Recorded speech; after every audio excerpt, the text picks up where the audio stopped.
Bitch! Welcome to the Unimaginary Friendcast live stream episode 277. This is a conversation with your best friends. We are your best friends. I am Nathan Von Edmondson.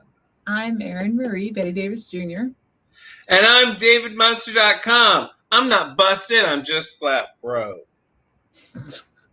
Tonight, we're going to be blowing the lid off of eating disorders. What are they, and do you have one? We'll answer it all tonight. But first, what's going on, people? I'll go first. Okay. So I can't really reveal many of the details at this point. I have to keep, I'm so excited. I'm sorry. I'm like stumbling over my own speech. I can't reveal all of the details right now, but I was hired to write some creative stories, some scary stories for a haunted house.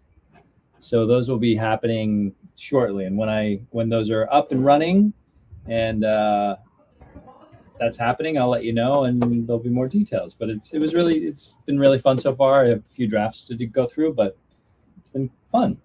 What do you mean writing stories for a haunted house? Like scenarios? Like ghost stories. That are going to be told. Can I ask what haunted house it's for? No, you can't. I can't reveal any details. Okay. I'll It's just super say secret. It's super secret, confidential. Can I do my Okay. details? Because it's sort of similar. Sure. I am going to be running that super secret Halloween festival event. Wait, so can you tell me where that is? She can't. It's super secret. Maybe I'll share it once it's up and running, but we've been planning it since January. It's brand new for 2021. And I'm not saying there's any nepotism. That's why he got the writing job. We won't go there.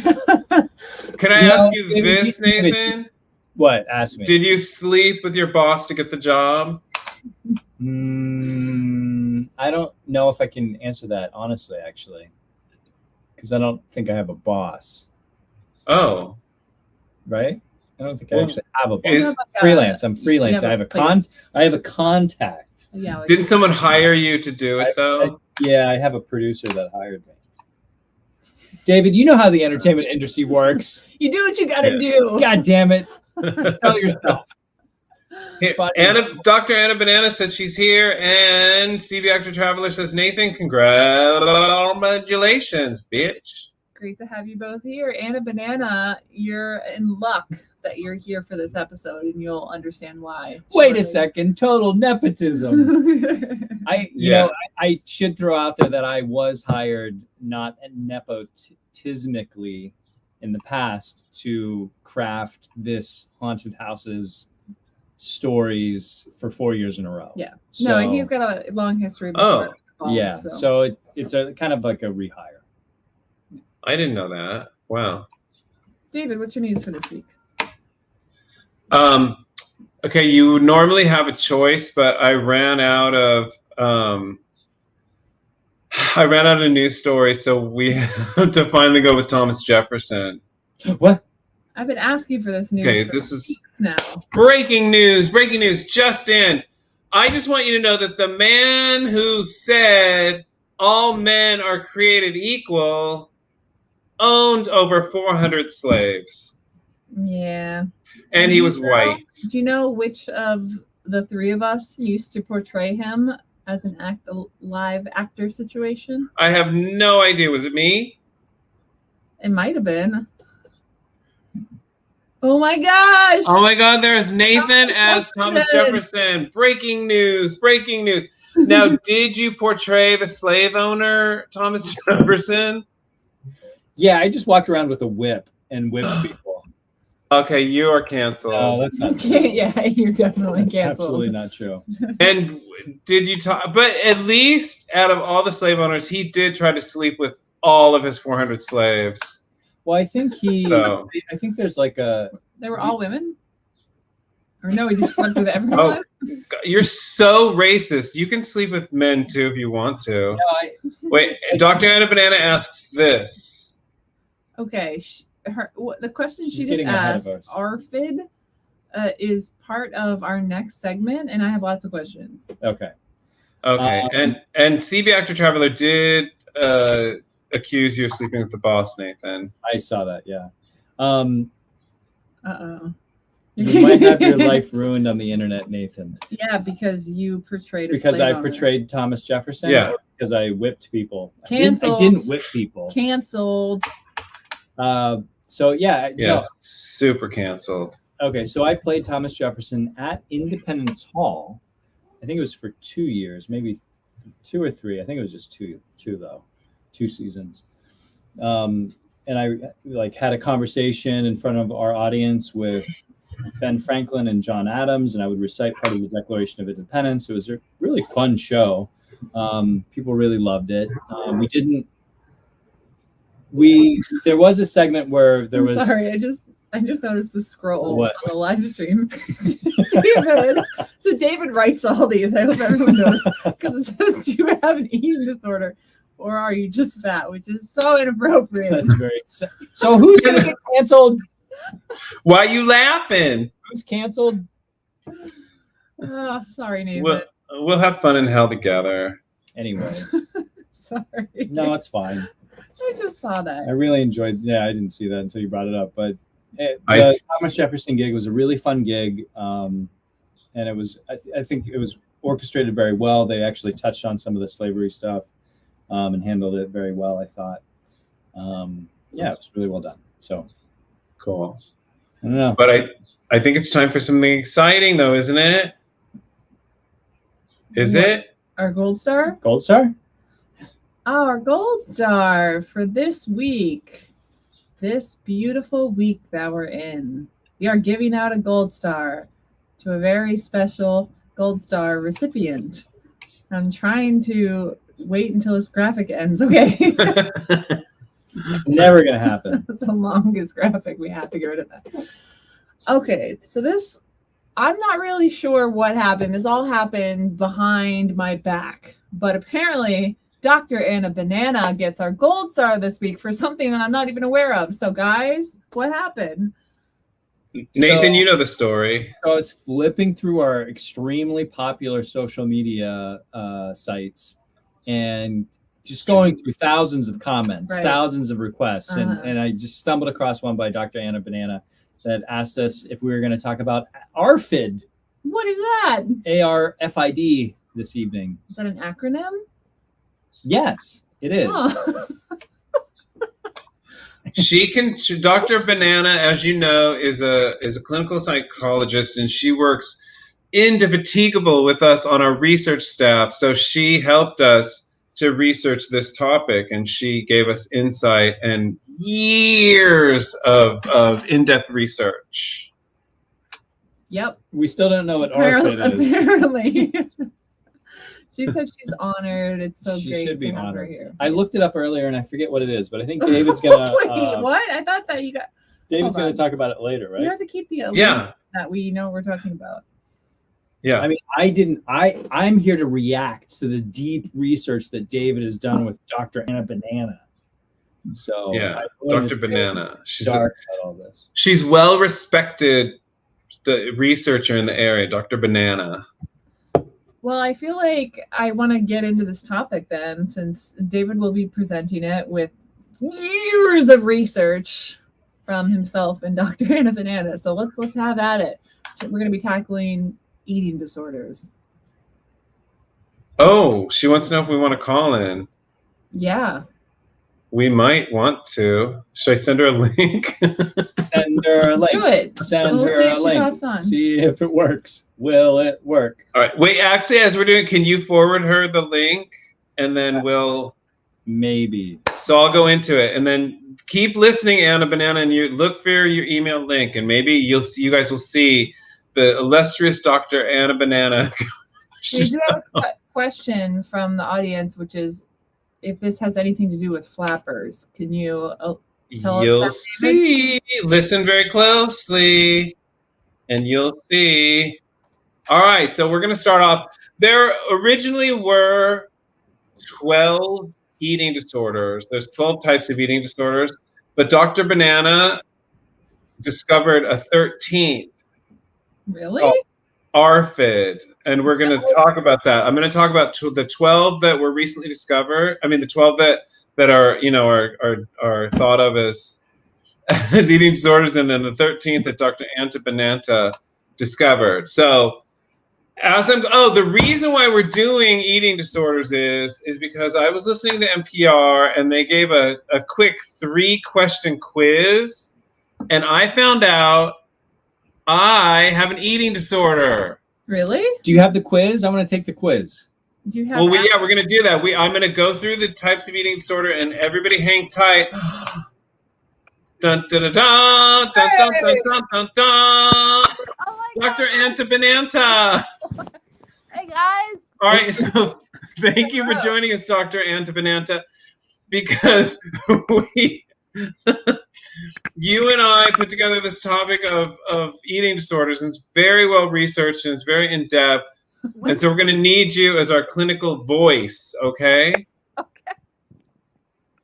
So what I'm going to do is I'm going to go through the 12 so far accepted forms of eating disorder, and then the 13th that you discovered that we're going to let everybody know about. Okay. So here we go. And the reason, I don't know if you heard this, but the reason we're doing this topic is because I was listening to NPR, and there's a very scientific 3-question quiz, and I found out that I have an eating disorder. So everybody's going to listen. Go ahead, yeah. Oh, everybody's going to listen. What? Is it that you only eat meat?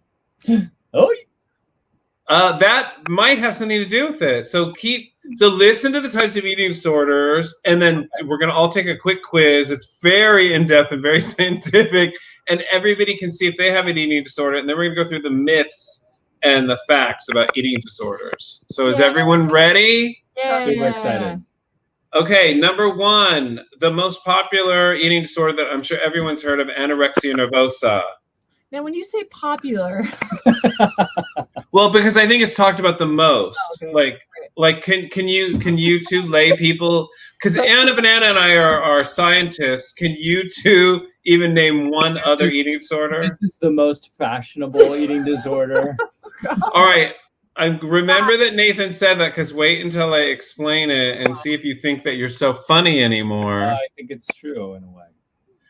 Anorexia nervosa is the most deadly of all of the eating disorders. So thanks for making fun of it.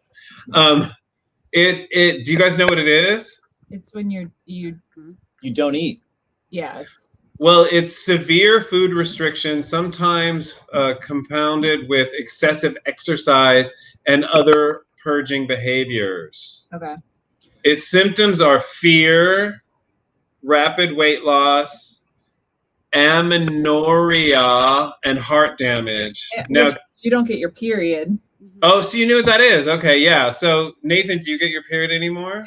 I have lifelong amenorrhea. So you might think about anorexia nervosa.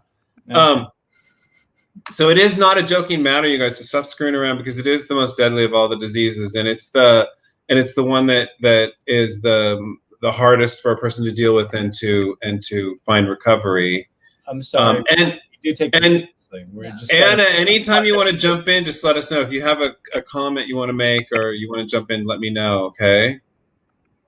Okay, thank you, Antabinanta. And number 2, and I think you guys have probably heard about this, is bulimia nervosa. Is that when you throw up after eating?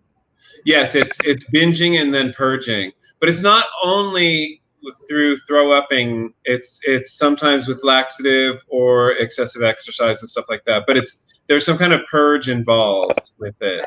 There are people that also chew their food to get some of the nutrients, and they'll gut it under sublingually, and then they'll actually spit it out.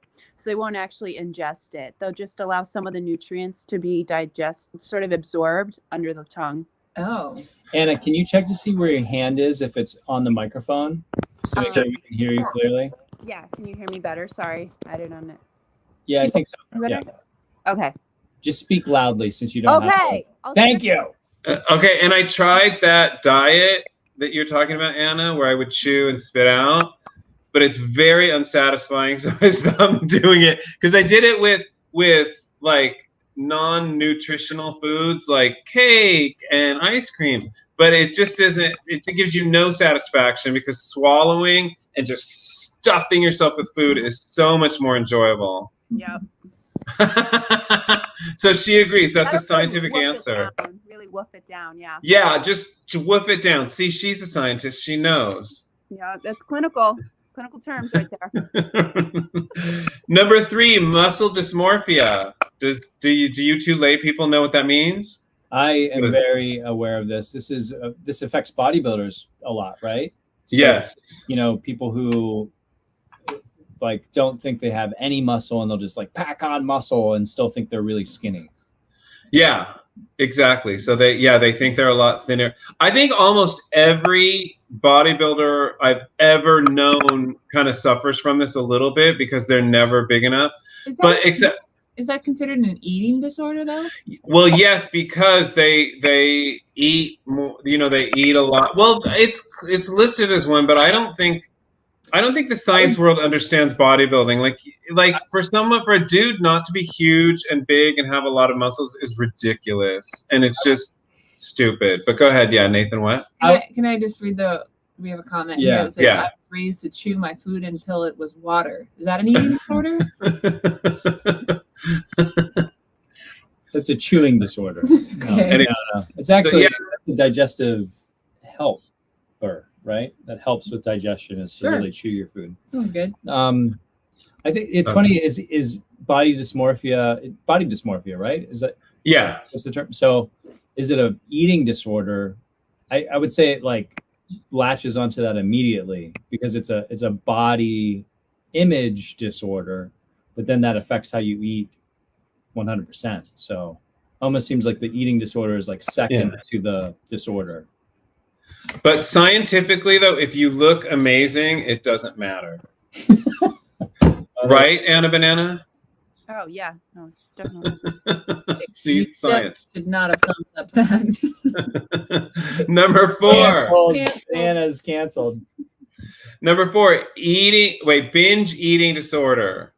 Okay. Which means binging, then feeling guilt or fear, and this is the one with no purging. Okay. So this is definitely one of the disorders I have because all I want to do is eat and just stuff myself silly. That's all I want to do above anything. You name anything, and I'd rather do this than that. What? You said that this is one. Like you think you have more than one? Well, number 5. Oh no, there's not number 5. Not number 5, but number 5 is OSFED, other specified feeding or eating disorders. So there are some that don't necessarily fall into any one, but it's a disorder because an eating disorder is something that inhibits your health or your well-being. So it's something that doesn't fall into that. And we have a listener that says, I've gained so much pandemic weight, I'd kill for an eating disorder. We'll get there, Chris. Stay tuned. Don't go anywhere. Okay, number 6, compulsive overeating. No binging, just large amounts of food all day long. Okay. Is that you, David? These number 4 and number 6 are things I do and then don't do because one of the things that marks an eating disorder is if you... Oh, we're going to get to that in the quiz. Forget it. We're going to get to that in the quiz. This is how I figured out that I had an eating disorder. We're going to get to that in the quiz. Calm down in the quiz. Number 7, Prader-Willi syndrome. Do you know what that is, Dr. Antabananta? Yeah, I've worked with people with Prader-Willi, and I'm imagining Pica's up next. What is that? What is Prader-Willi syndrome? So individuals with Prader-Willi syndrome commonly have an intellectual disability accompanied with it. And what they do is they eat large. First off, they don't have the ability to, their body doesn't tell them that they're hungry. That they're satisfied. So they're always hungry. They have an insatiable hunger. And these individuals will hunt animals and just eat them raw. They'll eat large quantities of meat and never feel satiated. And so they can actually eat themselves to death. So I've worked with these individuals and they have to commonly live in group settings, like group home, and their refrigerators and cabinets all have to be locked. And again, it's high amounts of occurrence in women. And so it's a really challenging disorder. It's nothing you can really overcome as far as I understand. And yeah, it's a really difficult diagnosis. Is it like a mental thing, or like the way, like it's a biological, and it again, Yeah. the mental aspect that comes with it is commonly, I haven't seen anyone without an intellectual disability that accompanies it.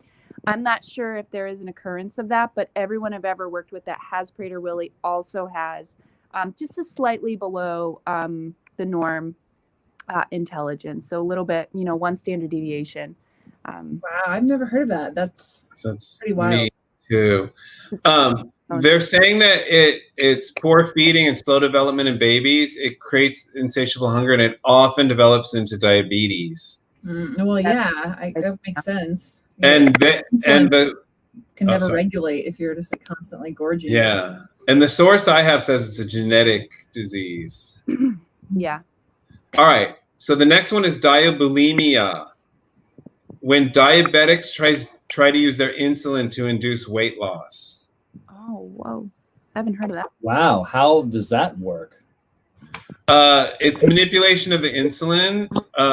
They don't say exactly how it works, but I know that I've known bodybuilders who have done insulin and stuff like that to further weight loss and stuff. Oh, no. So that's really interesting. Yeah. I don't know how to do it, but I'm sure you could Google it. Encourage that. Yeah, Google it. Yeah, Look Google it. it. See how you can Just lose Google weight it by shooting yourself with more insulin. I mean, less. you're And then- controlling your blood sugar, which that's like your insulin is a regulatory hormone that regulates fat storage, and like obviously blood sugar, but ultimately like the storage of your fat. So it would make sense that it can change your body composition. Thank you for that explanation. And Aaron brought up a good point. It's manipulation of hormones. And you're a scientist, Dr. Anna Banana. Do you know how to make a hormone? In our brain. Well, chemicals are created in our stomach, and then our brain sort of manages a lot of it too. It's not right. No. The way to make a hormone is to kick her in the vagina. Okay, the next one. Thank you. I told you I'm a scientist. The next one is Orthorexia Nervosa. Do you know what that is? No. Anna Banana, do you know what that is? Never heard of this. This is obsessive people plan a perfect diet that disrupts their life. And it's like, we know some of these people that like, well, I've been accused of this from Erin when I go over to their house and I don't want to eat something because, like I am a world-class bodybuilder with an amazing body. So sometimes I have to plan my diet and she's like, just eat it and shut up about it. We have had those fights before. That's not totally inaccurate. I mean, we would make like a big spread of food and he would like bring over like an apple and be like, I can only eat my apple. And I'm like, come on, David. I feel like this is a very this one must have increasing popularity because I feel like with the growth of fad diets or dieting in general, or people making money off of dieting, that this is something that's probably growing. Yeah. Now remember, these are all to the extent that they inhibit your health in some way or your whatever. Now, number 11, this is an actual scientific term, and I swear to God I didn't make this up, and it's so stupid, this term they came up with. It's called Drunkarexia. What is that? It's when you have an eating disorder and alcoholism. Okay. I think they could come up with a better term than that. It's funny, though. We should start a band called Drunkarexia for sure. It's probably a really serious condition, David. Oh, no, yeah. They have an eating disorder and they're alcoholic. That's out of control. Yeah. And then the next one, you guys will never figure this one out. Pregorexia. Oh, God. Is that being an anorexic while you're pregnant? Yeah. That's a horrible idea. I know. Isn't that horrible? Isn't that terrible? But some women do that. Because they don't want to gain baby weight? I knew a woman or a girl. I didn't really know her, but like it was a long time ago. Yeah, she was like, "Oh my god, I'm getting so fat. Like I'm getting fatter than you should." And she was She was like 90 pounds when she started, and like you could barely see her stomach. And we're like, "No, you're not. You're insane. You got to go to a doctor because you're growing a baby, dumbass." Like, and she's like, "It shouldn't be showing though." Like, so it's really sad. I should have driven her to the hospital. I didn't realize how serious it was at the time. I would It was say, like 80s.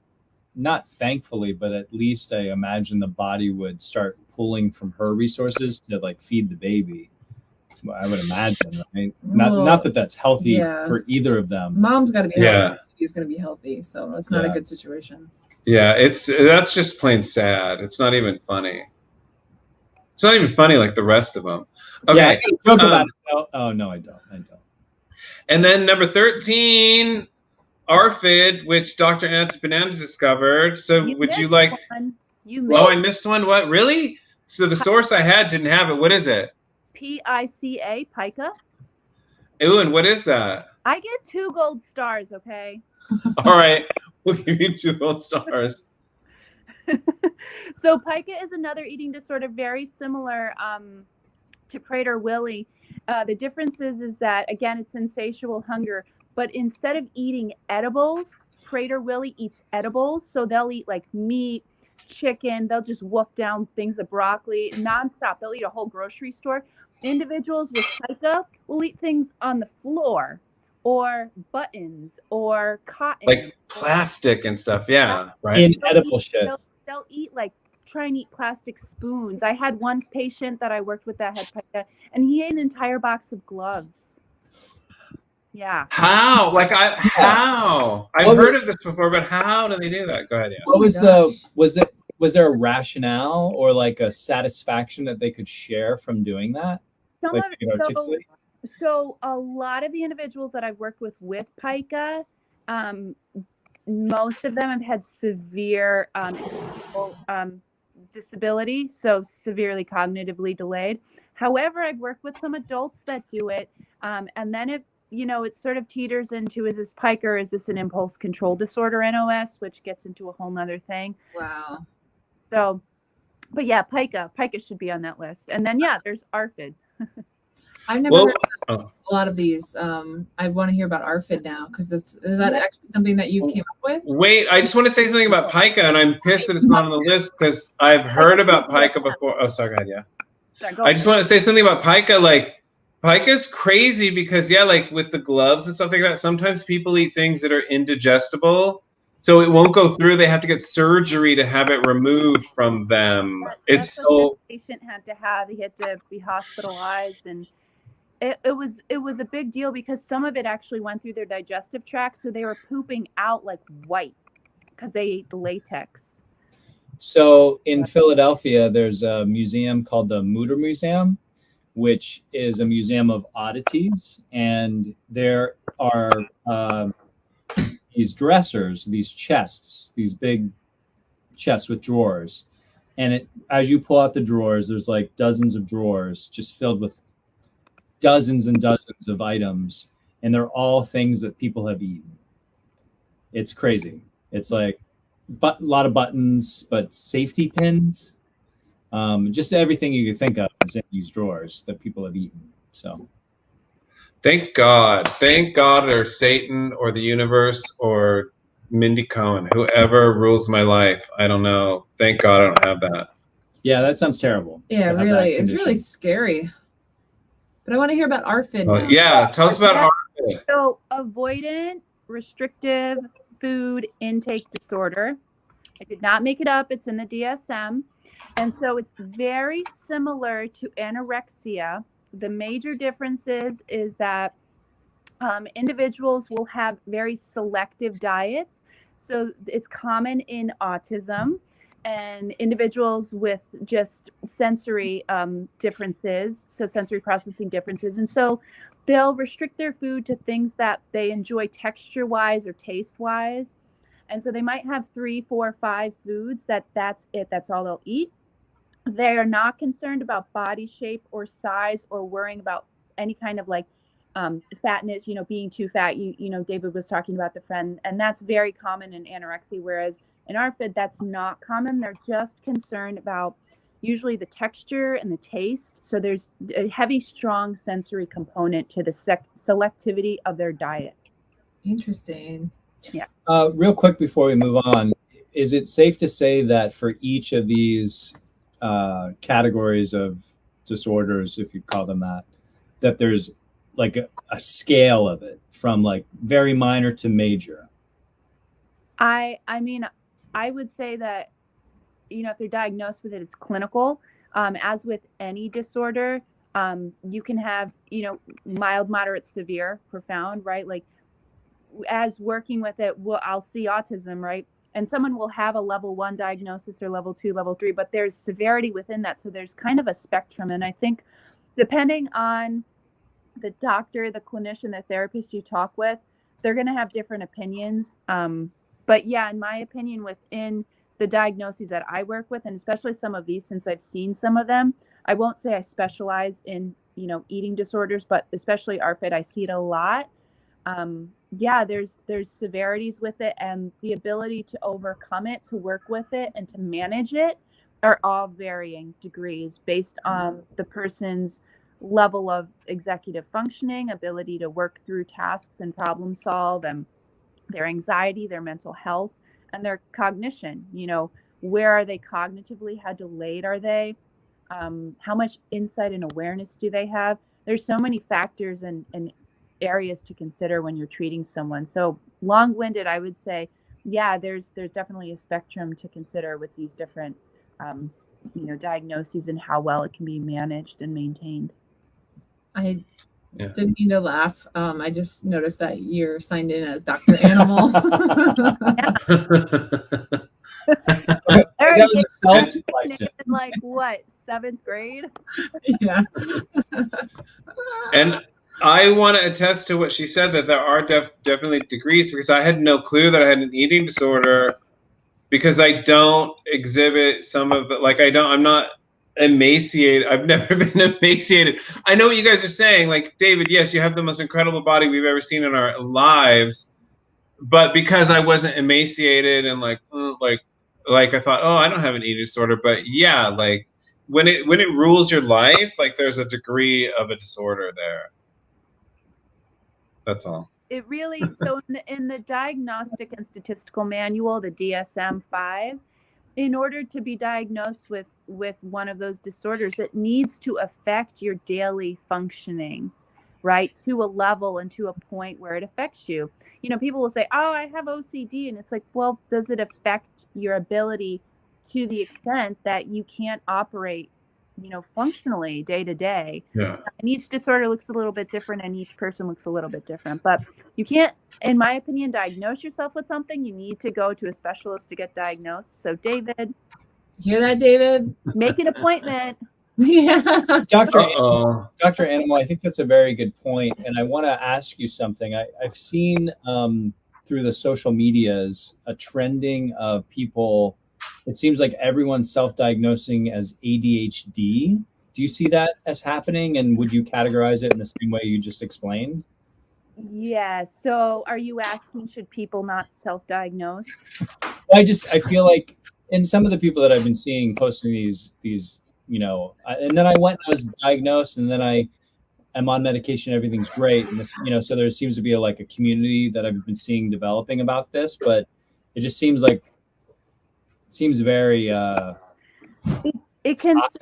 it's concerning. I know we've had a large influx of bipolar, of dissociative identity disorder come in and through our doors, and we've asked them, we're like, okay, why are a whole bunch of tweens and teenagers coming in saying they have DID, saying that they have bipolar? Where is this coming from? And then they all started showing us the videos of people on TikTok self-diagnosing. And so, yeah, there's certainly a trend.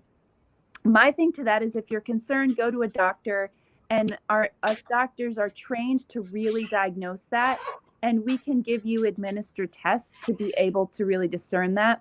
The problem is that you can find any of these diagnostic criteria, which are the different things you have to exhibit.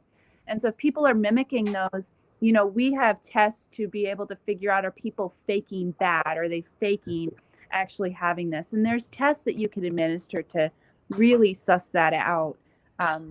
So I think as doctors, we need to be mindful of that before we go and prescribe. You know, I don't prescribe, I don't have prescriptive authority, but I know I'm very, I sort of take it very seriously, obviously, when I'm diagnosing someone with ADHD, autism, those kinds of things, because we're the gatekeepers to those medications that come with that. And so we have to really preserve the field and protect it. So, yeah. I guess my question would be, it sounded like there were a couple of these disorders that were, you know, it's something that you just have to live with forever. Are there, how many of them, if any, are ones that can be fully cured, or is it something that you kind of battle with forever? Management. So there, you know, there are things that, I don't want to say necessarily cure, but I think management. We all have vulnerabilities in our life. You know, for instance, OCD is a really big one, and people are like, oh, can you cure me?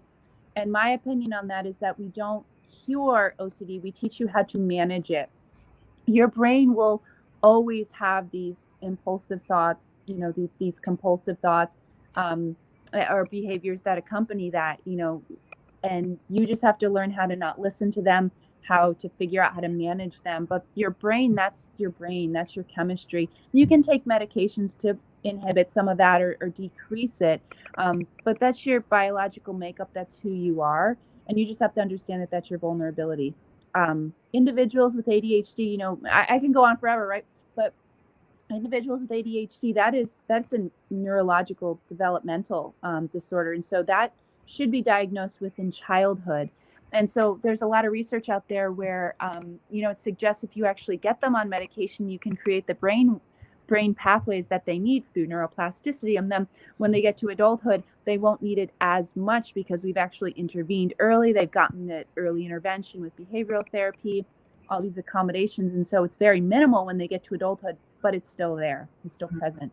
So in my opinion, a lot of these diagnoses, I wouldn't say everything because I don't like to be definitive, but a lot of the diagnoses with early intervention and prevention, you know, we can manage quite a lot.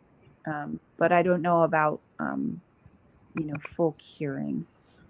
Yeah. And from the stories I read through and the research I did, a lot of, especially women, were saying that the idea of being cured, or people talking about being cured, actually made it worse for them, because because like if you're comparing yourself to that, like they're like, what's wrong with me? I'm still having these thoughts and feelings. When they dealt with management and what control looked like, that said it helped them out so much more, because they could be like, oh, I'm having these feelings, but I just have to manage it. Like, so it was more manageable when they were dealing with that, when they were told that it's something you just have to deal with every day and get more control over. And what normal looks like, there's no such thing as normal. So what normal looks like is an individual basis. Right. And we're supposed to experience anxiety. We're supposed to experience depression. When it gets to the clinical level, that's concerning, again, meaning that it's impacting your day-to-day functionality. But we need to have feelings. We don't sound completely numb. So I feel like, yeah, it's a lot of it is management, and education is really important. How do we educate the population to understand what these are and when it affects you and what to do about it? Hey, David, it sounds like there's like crazy stuff going on in your house that's affecting our audio quality. Yep. The West Coast manager's screwing around. That's why he's making a lot of noise. Do you want me to reprimand him on air? Okay, so I have a couple questions. This is how I diagnose myself, so we can all listen to these questions and self-diagnose ourselves. Okay. This first question, and everybody play along. Okay. If you think you have an eating disorder, obviously go see a doctor who can help you. We are, yeah, that's all. I'm not going to say anything that can get us into any trouble. But this first one is what made me start thinking about it. Question number one is, I cannot go through the day without worrying about what I will or will not eat. And this is not only, oh, go ahead, yeah? Just always thinking about my next meal, but it's not, it's like in a positive way. Like, Yeah, but you're not worried about it. I'm always constantly worried about what I'm going to eat, how I'm going to eat it. And not only that, planning it out. Like if I eat this today, what do I eat tomorrow? Like it's a constant thing. And I've always my whole life wished that I could just be normal and just eat whatever I wanted, whenever I wanted. But I know that that's impossible. well, it sounds like what you would want would be something that would probably make you sick, you know, because the way you talk about some food, like I want to eat like an entire cake myself in one sitting, like that probably would feel really bad. I wish I could want something normal too, and I wish I could want to eat I wish I could want to eat a sandwich, and then that is sufficient. But if I eat a sandwich, it's not sufficient, and if I eat certain things, it's not sufficient. Like, you know what I mean? Like, because if I eat this, and I know that, like, you know, one sandwich is not going to be enough. So I have to figure out what I'm going to eat, and then I have to tell myself before I eat it that is enough. I think we have to acknowledge the propensity of corporate influence in our lives and how much advertising we're being subjected to when it comes to food, because you spend so much money on feeding yourself. So there's so many vested interests in getting that money from you. And then the manufacturing of food stuff, you know, there's like Whole Foods, natural foods that have existed forever. And then there's everything that we've created that a percentage of which has been scientifically orchestrated to make you want to eat more of it and then have no nutritional value. So there's so many layers of influence to this whole conversation that is existing outside of your own internal, that is being, you know, is influencing your internal desires and wants, you know, and not even getting into like the viewpoint of what kind of body image you should be maintaining that's constantly being broadcast to you from the moment you're seeing any media in our world. So there's so many things to factor into this. And the worst thing, though, is if you go to any supermarket, including Whole Foods, and you just buy the foods that they're promoting as healthy and stuff, the food is not that healthy. If you go to Ralph's, if you go to Vaughn's and buy their healthy foods, it's not. You really have to educate yourself on what is healthy and what is not, and what is in the foods too. David, you know you shouldn't go to Ralph's. I know, I'm boycotting Ralph, but that's what I'm saying. It's like there's 13 Ralphs around us, so it's really hard to boycott. That's been the hardest thing too, is when we talk about boycotting Kroger, it's so hard because I had to go there because there's a food, like, you have to survive. So there's a food that I had to get, and they're the only ones that sell it. So it was crucial. It was a life dependency thing. So Kroger sounds like a supervillain. it is a supervillain. It's a Perfect. Anyways, what's number two? So you guys all, did the three of you answer it that you don't worry about what you will or will not eat on a daily basis? I mean, not to the point where it negatively affects my life. Dude, it's constant. Here we have a quote. You want to read that? Go. Breaking bad eating habits is as tough or tougher than quitting cigs. I struggle with both. Really? This is what I read. So if they said that, then I would assume yes. Yeah, I mean, I think all of this is complicated. Like, I think, like, I definitely think about food more than I would like to on a day-to-day basis, and worry whether I'm like eating the right thing or the right amount, or is this really going to help me achieve whatever goals that I have, or am I overthinking it? Like, that's just part of my mental makeup in general. But yes, that applies to food too. So that applies to a lot of things, but it applies to food for sure. Well, think about it too this way, Nathan, that with regard to food, we need food to live, whereas you don't need cigarettes to live. Good point. Commonly with cigarettes, right, there's a tapering, and some people go cold turkey, and they go through withdrawals and everything, but there's an addictive component to that. There's also an addictive component to eating. But we need to eat to survive. So in order to get over that, if it does become an addictive, behavioral disorder, that is going to be very hard to treat because we need to eat to live. Cigarettes, not saying it's any easier or harder. All I'm saying is that if you go cold turkey and you can maintain that behavior, you don't have it in your system anymore. Yes, you can crave it, but food you're always going to crave, right? Like, we need it to live. Always. Yeah. You're dealing with a different kind of animal with eating than with cigarettes, and it's difficult, both of them.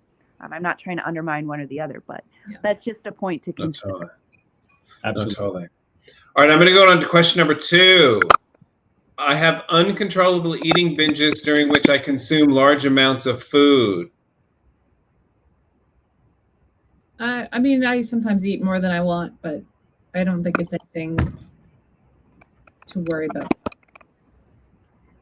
I don't do this anymore, but I used to, and now I think about it all the time. I think about what I can binge on and what I can eat myself silly with, but I don't do it.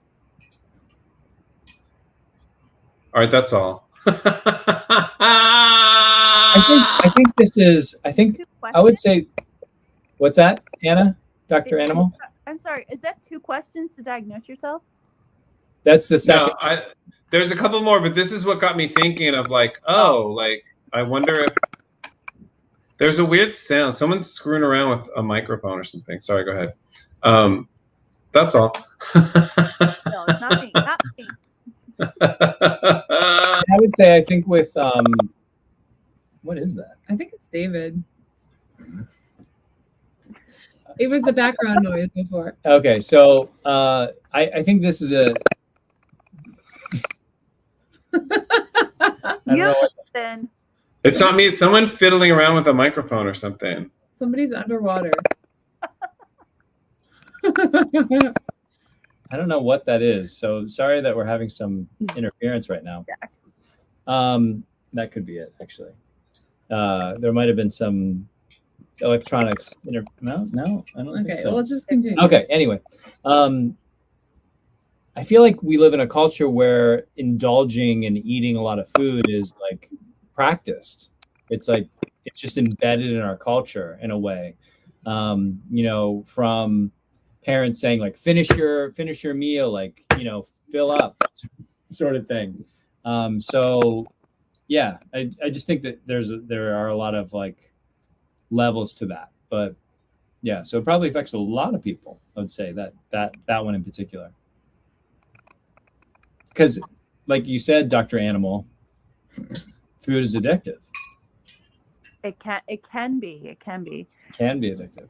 It releases a lot of different chemicals, and it's reinforcing in many ways. So, yeah, if we're trying to tell someone that it's not, then it's confusing. It's hard. Yeah. David, I can hear someone eating a bowl of cereal in the background. Oh, that is the studio manager eating cereal in the background. But that's not the same noise as the fiddling around with the microphone. That's a different noise. All right. The next one is, and this is why I say human beings are hell. If you're looking for hell, you just look for it in other human beings. The next question is, my friends tell me that I'm thin, but I do not believe them because I feel fat. And here's the problem. And people are thinking like, oh, David, they're just trying to help. No, people will say, you look fine, but don't ever listen to another human being because they have bad taste. And what is fine to them is not good enough. All right, I'm going to have to disagree with all that just for the sanity of the world. What was that, Dr. Animal? So that's so much to unpack right there in that little paragraph. Let's move beyond that, because that's not anything that we need to No, know. it is. Do you understand? But that's what causes eating disorders. People should say like, oh, if you want to lose some weight, you can go ahead and lose it. But when people say, you look fine, it's a total dismissal of anything you think or care about. What? That's what I was going to say. It's dismissal of those feelings and thoughts and behavior that are associated with that. And then that can just, cause a downward spiral. Yeah, totally. And it's a ridiculous thing to say. Don't ever say that to someone. Oh, you look fine. Don't worry about it. You look fine. That's the worst thing you could say to a human being.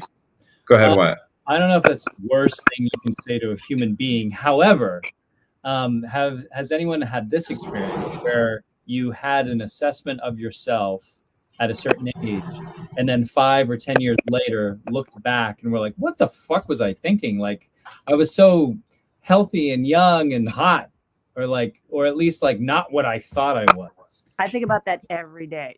I can't relate to that. Did anyone look back and think they were hot? Well, I don't know.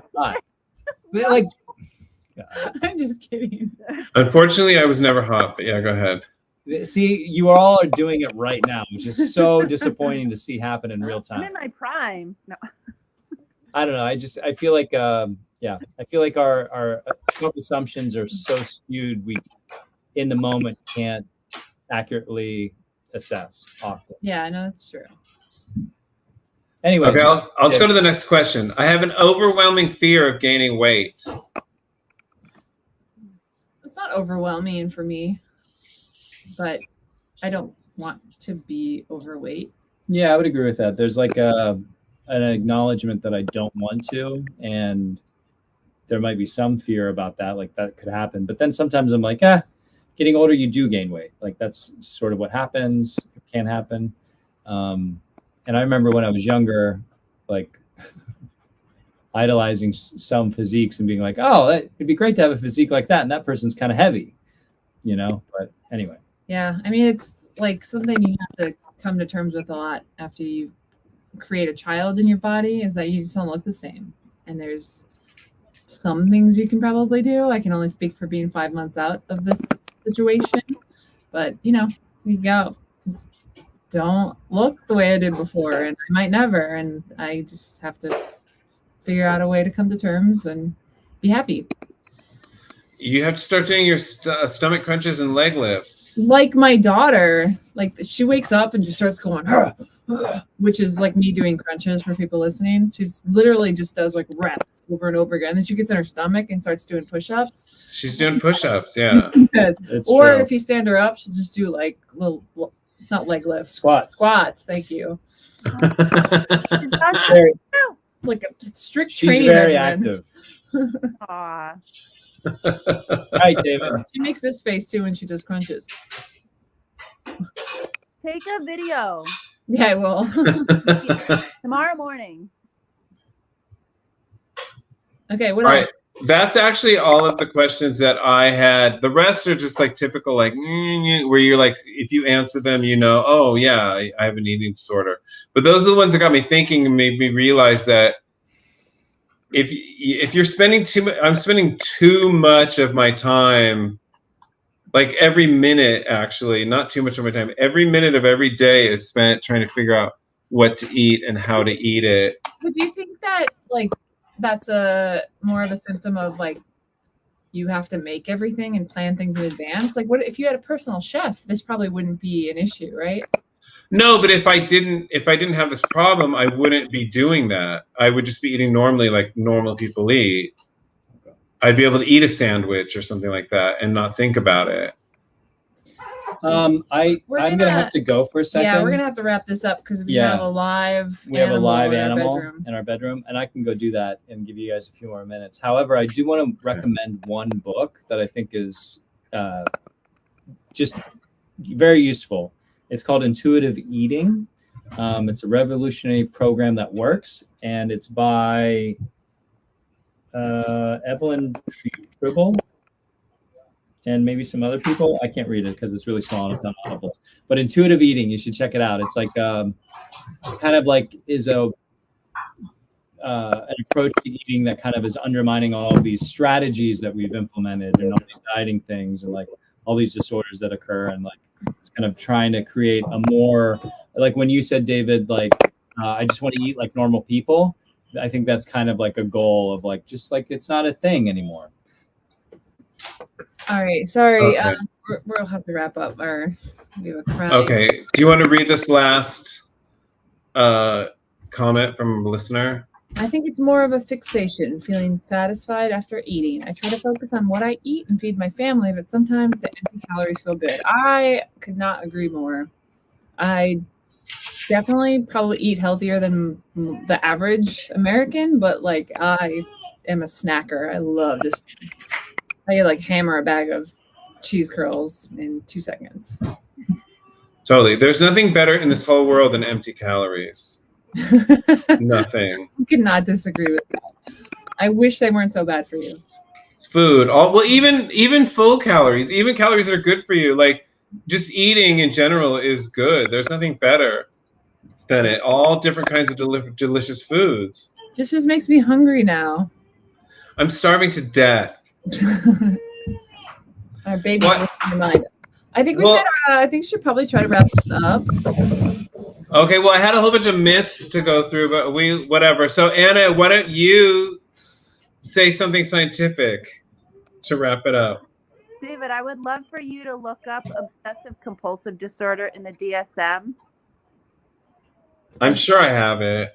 And just I'll take photocopies of it because I would love to see what your thoughts are on that, and in relation to what you're describing here. Okay. Well, I know what my problem is. My problem is that my body is so ridiculous and it doesn't react correctly to anything. So I finally found a way to do it, but it's about having to control what I eat every second of every day. So that's my problem. It's like there's been times when my body's just been so fucking out of control, and it doesn't follow anything that's in what's the word? What's the word when you do something that it's supposed to be the way it is, but it isn't? Counterintuitive. My body is 100% counterintuitive. I would do the correct and the right things, and it would do the wrong thing. So that's all. The homeostasis, so you don't have that? Like what your normal functioning is? Yeah, no, it doesn't work. We should have a sidebar.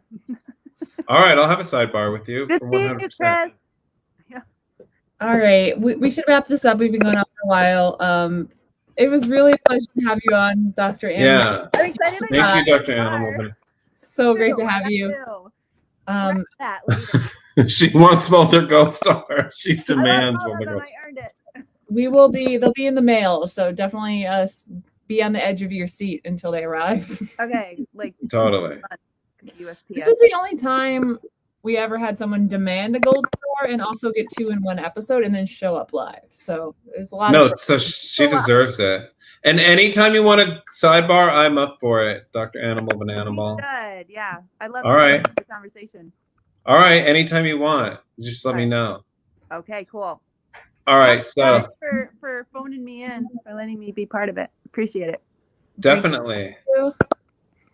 Okay. Bye, guys. I'll let you out and let you finish. Bye. All right, bye. Thank you. Have a good one. You too. All right, so tune us out, Erin. Yeah. Well, thank you everyone for tuning in. It's been very educational. Thank you for this topic, David. Thank you to Animal Bedodo Banana Anna. I think that's her official name. Official name, yeah, Dr. Banana Anna. Yeah, there's no way to know. But we will be back again in 2 weeks or less with another live stream. Please, if you have any topic ideas, find us on our Facebook, Instagram, or YouTube. Send us a message, and we will dive into whatever you want and do it. And I think it bears repeating that I'm a big-titted bitch. God damn it. I'm a big-titted bitch.